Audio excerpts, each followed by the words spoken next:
बिस्मिल्लाहिर्रहमानिर्रहीम। स्टूडेंट्स, मैं हूं परवेज़ अमान अपने फेसबुक और YouTube channel learn with study land के साथ। स्टूडेंट्स, अगर आपने मेरा चैनल अभी तक सब्सक्राइब नहीं किया है तो सब्सक्राइब करें और बेल आइकन ज़रूर प्रेस करें ताकि आपके पास मेरी इंग्लिश ग्रामर लैंग्वेज के मतलब या दूसरे सब्जेक्ट्स पर बनाए गए लेक्चर्स आप तक फौरी तौर पर पहुँचते रहें। डियर स्टूडेंट्स, आज का हमारा टॉपिक है parts of speech.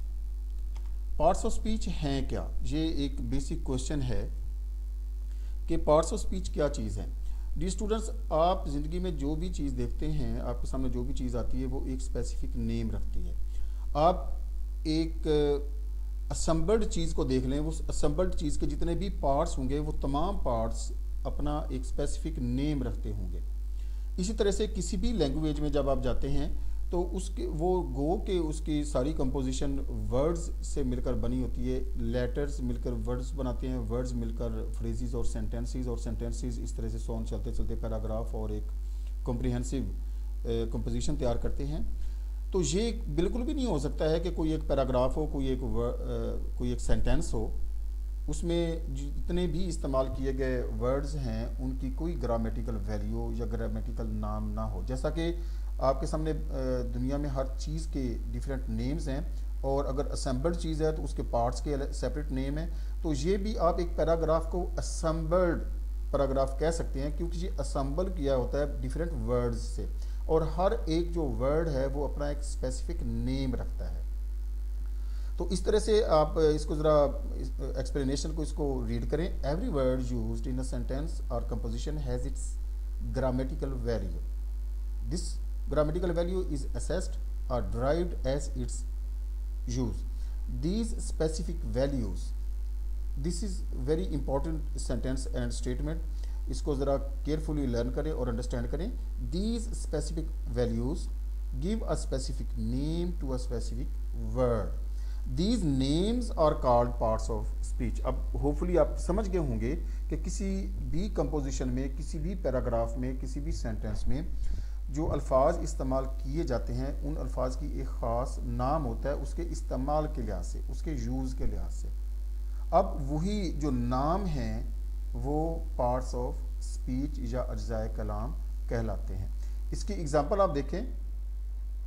Everyone knows that paper is made from trees, but when one looks at trees, one can't imagine that something soft as the paper is made from such hard substance.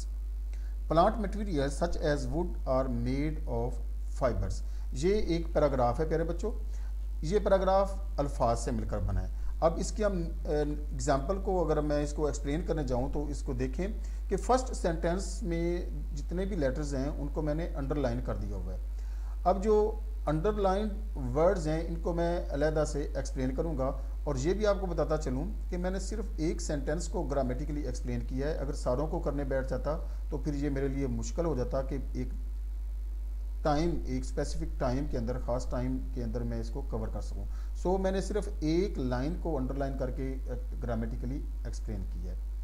And I am sure कि आप मेरी तमाम grammar पर videos देखने के बाद, उनको learn करने के बाद जितने भी आपके सामने पैराग्राफ आएंगे उनमें से हर एक वर्ड को आप ग्रामेटिकली एक्सप्लेन करने के काबिल हो जाएंगे। और मैं यहाँ पर आपको बताता चलूँ कि अगर अभी तक आपने चैनल सब्सक्राइब नहीं किया है तो इसको ज़रूर सब्सक्राइब करें और इस वीडियो को एंड तक ज़रूर देखें क्योंकि ये आपके लिए पार्ट्स ऑफ स्पीच के हवाले से बहुत ज़्यादा इंफॉर्मेटिव और बहुत ज़्यादा मालूमाती होने वाली है, इसलिए एंड तक ज़रूर देखें। इसका पहला वर्ड आप लाइन में देखें कि एवरीवन है। एवरीवन ग्रामेटिकली प्रोनाउन है और ये एक रेसिप्रोकल प्रोनाउन है। और जहाँ मैं आपको बता दूं कि इस लाइन में बतौर सब्जेक्ट इस्तेमाल हुआ है वो मैंने आपको बता चुका हूँ कि वर्ड्स अपने कॉन्टेक्स्ट के लिहाज से नेम चेंज करते हैं। यहाँ पर ये बतौर सब्जेक्ट यूज़ हुआ है लेकिन ग्रामेटिकल पार्ट्स ऑफ स्पीच के लिहाज से इसका नाम एक एवरीवन का नाम प्रोनाउन है और ये एक रेसिप्रोकल प्रोनाउन है। रेसिप्रोकल प्रोनाउन पर मेरी वीडियो मौजूद है, आप इसको देख सकते हैं। नेक्स्ट वर्ड हमारे पास है नोज। ये एक वर्ब है। आगे वर्ब पर भी मैं एक वीडियो बनाऊंगा कि कितने वर्ब होते हैं और इनकी इकसाम कितनी और ये किस तरह से इस्तेमाल किए जाते हैं। नेक्स्ट वर्ड हमारे पास दैट है। दैट एक प्रोनाउन है बेसिकली और यहाँ पर ये एक रिलेटिव प्रोनाउन के तौर पर इस्तेमाल हुआ है लेकिन इसकी एक और भी इसका नाम है डेमोस्ट्रेटिव प्रोनाउन। तो जब टाइप्स ऑफ प्रोनाउन में हम जाएंगे तो उसमें देखेंगे आप कि दैट जो है ये दो मुख्तलिफ जगहों पर इस्तेमाल होता है। ये रिलेटिव प्रोनाउन में भी आता है और डेमोस्ट्रेटिव प्रोनाउन में भी इस्तेमाल होता है। पेपर नाउन है, इज हेल्पिंग वर्ब के तौर पर यहाँ पर यूज हुआ है, ये वाला इज जो है, लेकिन बेसिकली ये हेल्पिंग वर्ब भी है और समटाइम्स ये प्रिंसिपल वर्ब भी होता है। मैं आपको बता चुका हूँ कि वर्ड्स जो हैं अपने कॉन्टेक्स्ट के लिहाज से अपनी वैल्यू चेंज करते हैं। नेक्स्ट वर्ड हमारे पास मेड है, वो एक वर्ब है। नेक्स्ट हमारे पास फ्रॉम है, वो प्रेपोजिशन है। और नेक्स्ट वर्ड हमारा जो लास्ट वर्ड है इस सेंटेंस का वो ट्रीज है और ये एक नाउन है। प्यारे बच्चों, होप कि आपको इस ग्रामेटिकल एक्सप्लेनेशन का से काफ़ी कुछ हासिल हो गया होगा कि हर एक लफ्ज़ जो है वो अपनी ग्रामेटिकल वैल्यू रखता है और यही वैल्यू इसका एक नाम होता है और यही नाम मिलकर पार्ट्स ऑफ स्पीच तश्कील देते हैं। इन्हीं का नाम पार्ट्स ऑफ स्पीच है। अब नेक्स्ट है हमारे पास क्वेश्चन कि how many parts of speech are there. हमारे पास आंसर इसका है कि there are 9 parts of speech. Number 1 noun, इसकी एग्जांपल्स हैं ट्री, पेपर, लाहौर, कुरान। इस पर भी एक मैं वीडियो जब बनाऊंगा तो आपके सामने आएगी कि नाउन की कितनी इकसाम है और ये किस किस तरह से इस्तेमाल होती है। नेक्स्ट हमारे पास प्रोनाउन है। प्रोनाउन पर मैं अपनी काफ़ी डिटेल के साथ एक वीडियो बना चुका हूँ, उसको ज़रूर वॉच कीजिए। ही, शी, दे, एवरीवन, ये दो कैटेगरी यहाँ पर हैं। ही, शी, दे ये पर्सनल प्रोनाउन है और एवरीवन रेसिप्रोकल प्रोनाउन है। नेक्स्ट मेरे पास है वर्ब, वर्क, गो और वॉच, ये हमारे वर्ब्स हैं। नेक्स्ट है एडवर्ब, क्विकली, स्लोली और मॉर्निंग। एडवर्ब भी कई सारी इकसाम रखता है। एडवर्ब ऑफ टाइम है, एडवर्ब ऑफ क्वालिटी है, एडवर्ब ऑफ नंबर है, वगैरह वगैरह काफ़ी सारी इसकी इकसाम है, काइंड्स हैं या टाइप्स हैं। तो इस पर भी वीडियो बनाएंगे हम, बहुत जल्द आपके पास आएगी। एडजेक्टिव है, एडजेक्टिव भी काफ़ी सारी टाइप्स रखता है, quick, slow, old, red. Adjective के हवाले से बेटा मैं एक बात आपको बता दूं, an adjective is usually comes right before a noun. ये आपने ज़हन में रखना है। Usually it comes right before a noun, जैसा कि रेड बॉल है, 10 बुक्स हैं। बट समटाइम्स जो एडजेक्टिव है ये वर्ब के बाद भी इस्तेमाल होता है। जब ये वर्ब के बाद इस्तेमाल होता है तो उस वक्त इसको प्रेडिकेट एडजेक्टिव हम कहते हैं। जैसे मैं एक एग्जांपल आपके सामने रखता हूँ, that building is beautiful, that building is beautiful. तो उसमें जो इज है वो प्रिंसिपल वर्ब के तौर पर यूज हुआ है और उसके बाद जो ब्यूटीफुल आया है ये एक एडजेक्टिव है। तो यहाँ पर ये एक प्रेडिकेट एडजेक्टिव है क्योंकि ये वर्ब के बाद आया। तो इस पर भी हम इंशाल्लाह वीडियो बनाएंगे, जल्दी आपके सामने आ जाएगी।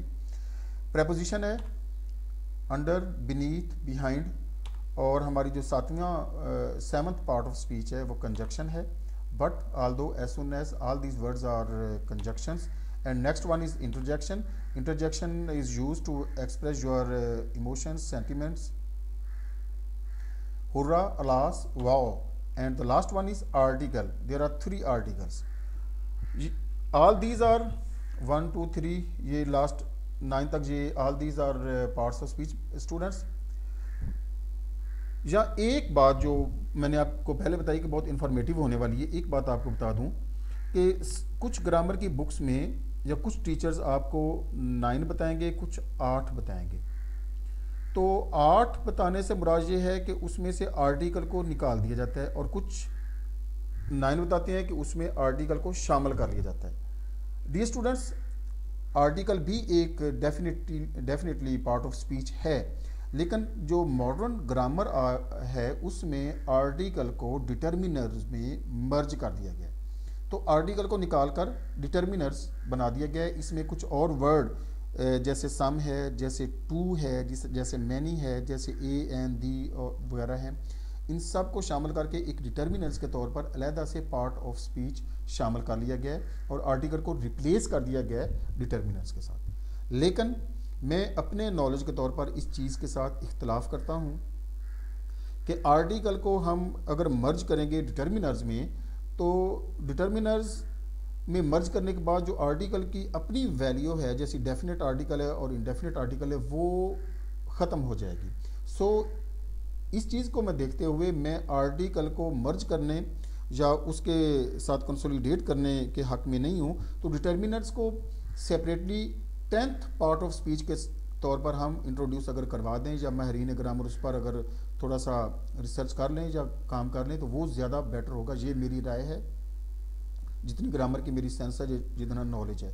तो मैं इस चीज़ के खिलाफ हूँ कि आर्टिकल को आर्टिकल ही रहना चाहिए और डिटर्मिनर्स को सेपरेटली एक अलहदा से 10th पार्ट ऑफ स्पीच के तौर पर इंट्रोड्यूस करवाना चाहिए, ये शामिल कर दिया जाना चाहिए। होप स्टूडेंट्स कि आपको पार्ट्स ऑफ स्पीच के मतलब एनफ नॉलेज मिल गया होगा। काफ़ी कॉम्प्रिहेंसिव वीडियो बनाई है मैंने आपके लिए, और इसको आप गौर से देखें, बार बार देखें और इसको स्टडी करें। ये आपके काफ़ी सारे प्रॉब्लम्स जो पार्ट्स ऑफ स्पीच के मतलब हैं उनको ये ख़त्म कर देगी, और इसको अच्छी तरह से आपने याद करना है। अब हम चलते हैं इसकी समरी की तरफ। Number 1, parts of speech are grammatical names of words used in a sentence. प्यारे बच्चों, मैं अपना लेक्चर जब वाइंड अप करता हूँ, ख़त्म करता हूँ, तो उसको समराइज़ ज़रूर करता हूँ, ताकि मेरे जितना भी वो डिटेल के साथ मटेरियल आप तक कन्वे किया गया होता है और वो आपके माइंड में बैठ चुका होता है, तो फिर उसको समराइज़ करके मुख्तसर अल्फाज में जब बयान करूँ, तो उसके साथ आप एनालिसिस करके प्रॉपर नतीजा अखज़ कर सकें कि what actually thing that has been delivered to us is, और उसके एक्सप्लेनेशंस क्या हैं और वो चीज़ बेसिकली है क्या। So parts of speech are grammatical names of words use in a sentence. मैंने आपको बता दिया कि सेंटेंस में जो लफ्ज़ इस्तेमाल होते हैं उनके जो ग्रामेटिकल नेम है उनको हम पार्ट्स ऑफ स्पीच कहते हैं। These help us to recognize the actual worth of a word in a sentence. Actual position या value या worth उसकी ये हमें बताते हैं। There are 9 parts of speech. Number 1, noun. Number 2, pronoun. Number 3, verb, adverb, adjective, preposition, conjunction, interjection and article. Article पर जाकर मैंने आपको थोड़ा सा जो इख्तलाफी मामला ग्रामरों में चल रहा है, ग्रामर की बुक्स में, डिफरेंट बुक्स में चल रहा है, उसके मतलब भी आपको मैंने बता दिया है कि सम टाइम आर्टिकल को वैसे ही निकाल दिया जाता है और 8 पार्ट्स ऑफ स्पीच बताए जाते हैं। सॉरी, सम टाइम आर्टिकल को मर्ज कर दिया जाता है डिटर्मिनर्स के साथ, तो आर्टिकल को निकालकर डिटर्मिनर्स बना दिया जाता है। तो यहाँ पर मैंने आपको डिटेल से बताया है कि आर्टिकल को आर्टिकल भी रहना चाहिए। क्यों रहना चाहिए? कि अगर ये डिटर्मिनर्स के साथ शामिल हो जाएगा तो जो इसकी असल वैल्यू है वो ख़त्म हो जाएगी, कि डेफिनेट और इनडेफिनेट चीज़ों को ये डील करते हैं। सो इसलिए उस चीज़ को मेंटेन रखने के लिए आर्टिकल को भी रहना चाहिए, और 10th पार्ट ऑफ स्पीच के तौर पर डिटर्मिनर्स को भी इसमें शामिल कर लिया जाना चाहिए। लेकिन generally there are 9 parts of speech जो आपके सामने डिस्प्ले कर दिए गए हैं। होप कि आपको आज की मेरी ये वीडियो पसंद आई होगी और इससे काफ़ी नॉलेज आपको पार्ट्स ऑफ स्पीच के मतलब मिला होगा। अगर ग्रामर के मतलब आपको कोई प्रॉब्लम है, तो कोई क्वेश्चन है, तो आप मेरे व्हाट्सएप नंबर 0301332426 पर टेक्स्ट कर सकते हैं और वॉइस मैसेज भी करके मुझसे क्वेश्चन पूछ सकते हैं। जाते हुए आपसे मैं ये ज़रूर कहूँगा कि वीडियो को अगर आपको पसंद आई है तो इसको लाइक करें, सब्सक्राइब करें और बेल आइकन को ज़रूर प्रेस करें ताकि आप तक मेरी लेटेस्ट वीडियोस पहुंचती रहें। बहुत बहुत शुक्रिया। अल्लाह हाफिज़।